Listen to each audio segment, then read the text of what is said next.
नमस्ते दोस्तों, जय मसीह की। बाइबल के वो गुप्त रहस्य जिनके बारे में आपको कभी नहीं बताया गया। जय मसीह की। आपका स्वागत है एक ऐसे अनोखे सफर पर जहां हम बाइबल के वो गुप्त रहस्य जानने वाले हैं जो आपको कभी नहीं बताए गए। क्या आप तैयार हैं इन अद्भुत छिपे हुए रहस्यों को जानने के लिए जो आपके विश्वास को और गहरा करेंगे?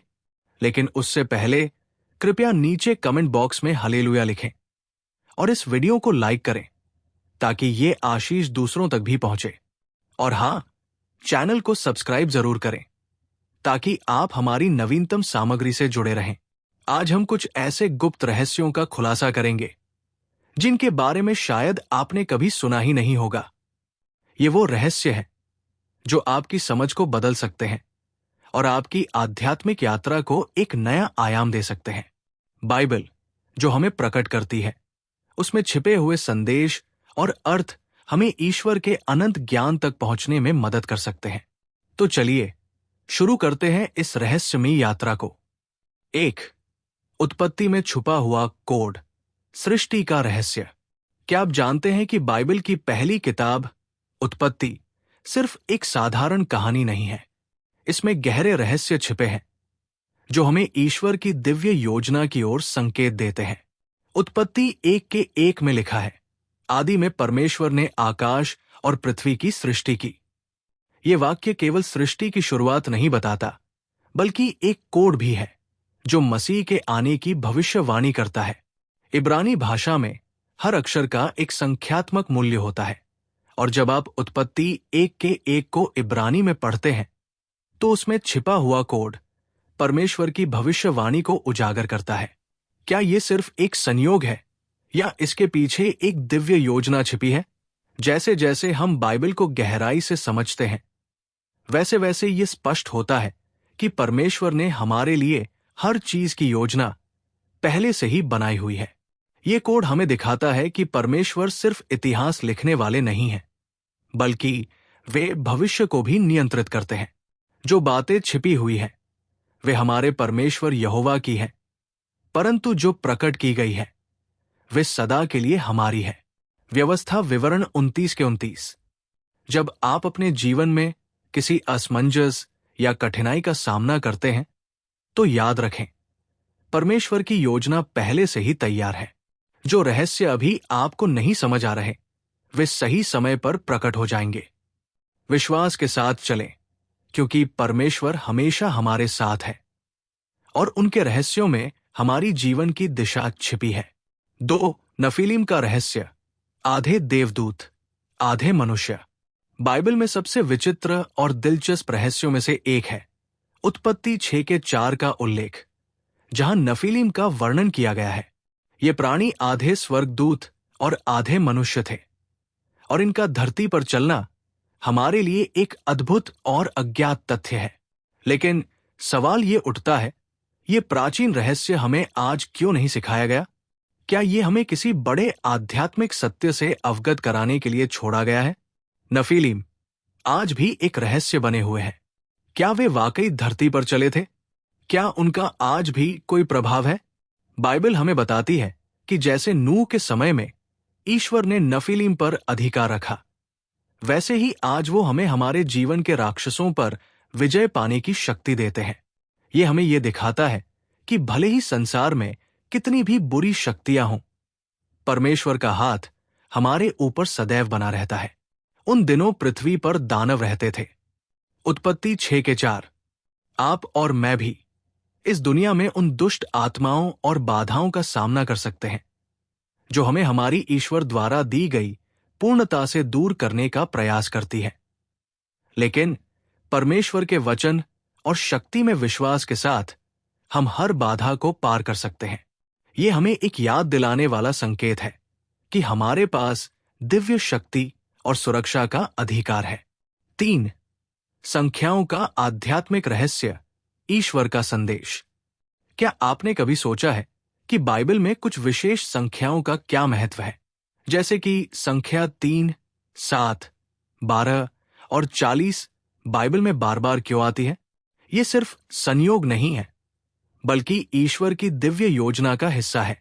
उदाहरण के लिए 7 का अर्थ पूर्णता और सिद्धता से जुड़ा है। परमेश्वर ने 7 दिनों में सृष्टि की। प्रकाशित वाक्य में 7 मोहरें हैं। और यीशु ने क्रूस से 7 बातें की। संख्या 40 को देखें। ये परीक्षण और तैयारी की अवधि का प्रतीक है। मूसा ने 40 दिन और रात पर्वत पर बिताए।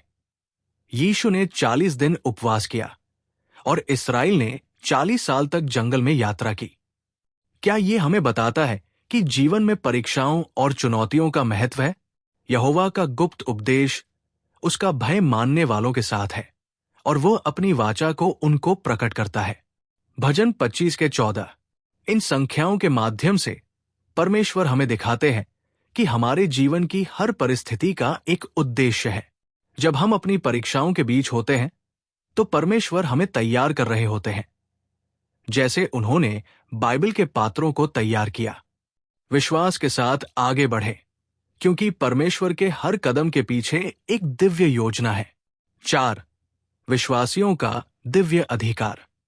क्या आप जानते हैं कि एक विश्वासी के रूप में आपके पास कितनी शक्ति है? बाइबल हमें बताती है कि जब हम विश्वास में चलते हैं तो हमारे पास परमेश्वर के दिव्य अधिकार का उपयोग करने की शक्ति है। मत्ती 28 के 18 से 20 में यीशु कहते हैं, स्वर्ग और पृथ्वी का सारा अधिकार मुझे दिया गया है, इसलिए जाकर सब जातियों को चेला बनाओ। ये अधिकार सिर्फ प्रेरितों तक सीमित नहीं था, ये हर उस व्यक्ति के लिए है जो यीशु के नाम में विश्वास करता है। आपको और मुझे बीमारियों को चंगा करने, दुष्ट आत्माओं को निकालने और यहां तक कि चमत्कार करने की शक्ति दी गई है। ये अधिकार केवल चर्च में नहीं है, बल्कि आपके जीवन में भी है, आज, अभी। क्या आप इस अधिकार के साथ जी रहे हैं, या आप अपने डर और संदेह से घिरे हुए हैं? जो विश्वास करेगा उसके साथ ये चिन्ह होंगे। मरकुस 16 के 17 से 18।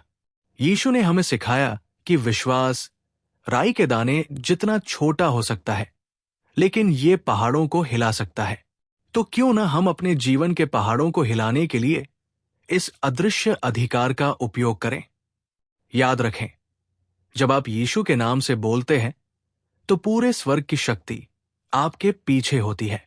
5. क्रूस का गुप्त संदेश। हार में छिपी विजय बाइबल के सबसे गहरे रहस्यों में से एक क्रूस की कहानी है। हम अक्सर क्रूस को पीड़ा और दुख का प्रतीक मानते हैं, लेकिन क्या आप जानते हैं कि यह विजय का भी प्रतीक है? जब यीशु को क्रूस पर चढ़ाया गया तो जो हार दिखाई दे रही थी वो वास्तव में सबसे बड़ी जीत थी।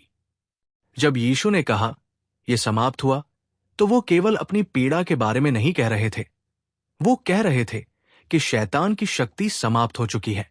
यीशु ने क्रूस पर सिर्फ हमारे पापों का प्रायश्चित नहीं किया, उन्होंने मृत्यु, नरक और शैतान पर भी विजय प्राप्त की। उसने अधिकारियों और शासकों को नष्ट कर दिया और क्रूस पर उनके ऊपर विजय प्राप्त की। कुलुस्सियों 2 के 15।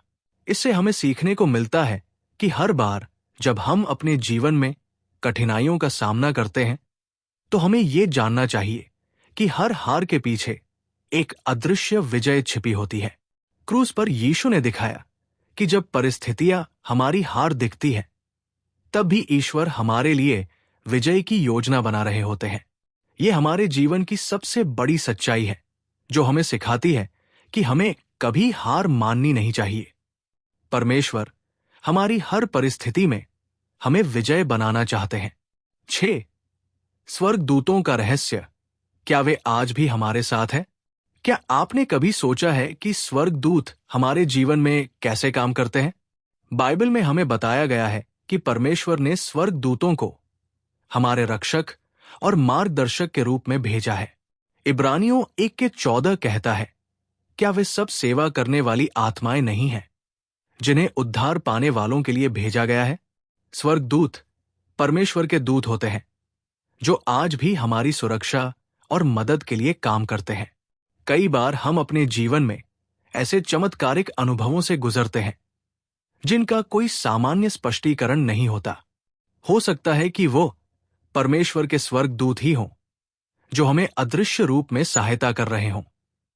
जब हम स्वर्ग दूतों के बारे में सोचते हैं तो ये हमें परमेश्वर की महानता और उनकी देखभाल के अद्भुत उदाहरण के रूप में दिखता है, क्योंकि उसने तेरे लिए अपने स्वर्ग दूतों को आज्ञा दी है कि जहां कहीं तू जाए वे तेरी रक्षा करें। भजन 91 के 11 ये पद हमें बताता है कि हम कभी भी अकेले नहीं होते।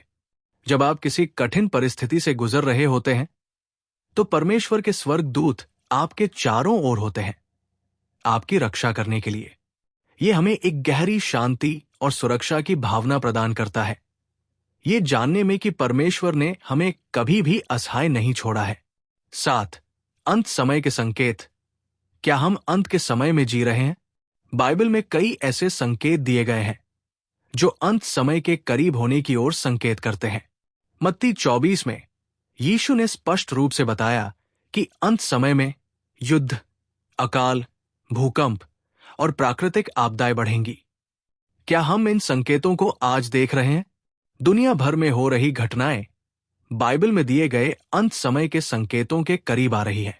यीशु ने कहा, जब तुम इन सब बातों को देखोगे तो समझ लो कि वो समय निकट है, द्वार पर खड़ा है। मत्ती 24 के 33 यह हमें चेतावनी और जागरूकता प्रदान करता है कि हमें अपने जीवन को ईश्वर की योजनाओं के अनुसार ढालना चाहिए। क्या हम अपने जीवन में तैयार हैं उन घटनाओं के लिए जो बाइबल में बताई गई है? इसलिए जागते रहो, क्योंकि तुम नहीं जानते कि तुम्हारा प्रभु किस दिन आएगा। मत्ती 24 के 42 अब सवाल ये उठता है, क्या हम तैयार हैं? क्या हमने अपने जीवन में वो सब कुछ किया है जो परमेश्वर ने हमसे चाहा है? यदि नहीं, तो अब समय है जागने का और अपनी आत्मा की तैयारी करने का। ये समय है परमेश्वर के समीप जाने का और उनके द्वारा हमें दी गई योजनाओं को समझने का। अंत समय की घटनाएं हमें इस बात की याद दिलाती है कि हमारा समय यहां सीमित है और हमें उसे पूरी तरह से परमेश्वर के लिए समर्पित करना चाहिए। 8.